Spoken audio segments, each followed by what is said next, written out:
The Autobots find some dinosaur bones inside their volcano and decide, hey, these things are cool, let's make dinosaurs of our own. That's right, this group is so focused and efficient that they'll dedicate every last precious resource to honoring whatever shiny object they saw most recently.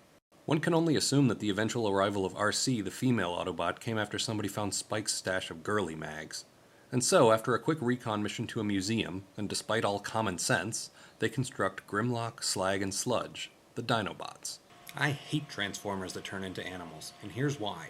The central premise of the series is right there in the theme song. Robots in disguise. And I'm sorry, a giant silver and gold Tyrannosaurus Rex is no kind of disguise. I'm willing to make concessions for Laserbeak and Ravage because they can at least camouflage themselves as cassette tapes. But overall, animal robots are just plain stupid. And don't even get me started on Beast Wars. Surprising absolutely nobody, the Dinobots rampage out of control and eat up about an hour of screen time while the entire Autobot fighting force attempts to get them under control. You know, just because real dinosaurs had tiny brains doesn't mean you had to build your Dinobots the same way, guys.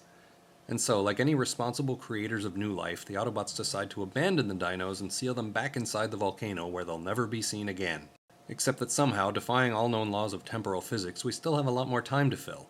So, meanwhile, the Decepticons dispatch 4 different guys to a power plant at some waterfall to gather information.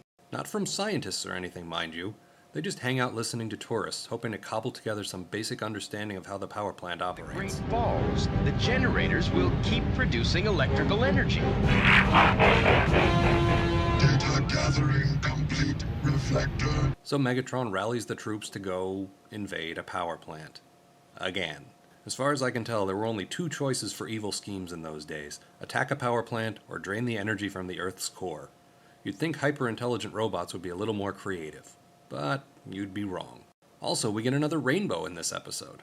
The humans attempt to call for help, but since the Dinobots smashed up Teletran 1, there's nobody to receive the distress call. Fortunately, there's a contingency plan. Spike and Hound drive every place there could possibly be an emergency, scanning for stray distress calls. Makes sense to me. Hound calls home and Optimus assembles the cavalry, specifically telling Bumblebee to stay behind. Now here's where this episode reaches exciting new heights of retardation. Bumblebee disobeys orders and follows his friends anyway. Somehow this particular power plant makes the Decepticons extra super strong this time and the rescue party gets beaten down. Bumblebee calls back to Ratchet and Wheeljack encouraging them to disobey orders as well, and the incredibly unstable Dinobots are reactivated. Oh, but now Wheeljack has these little obedience collars, which he must have been building with this in mind. In other words, he was specifically told to abandon the Dinobots, but kept right on working on improving them anyway. In short, almost nobody listens to Optimus Prime in this episode, but since the ends justify the means, he's fine with that. Man, if I had a boss like that, I'd be taking advantage of him constantly. And now it's time for this week's science lesson. Fossilization is the process by which whole skeletal structures remain completely intact inside a small cave for millions of years. If I'm Decepticon turf, you happen to tumble. Look out, robot, 'cause here comes Rumble! Dinobots, huh?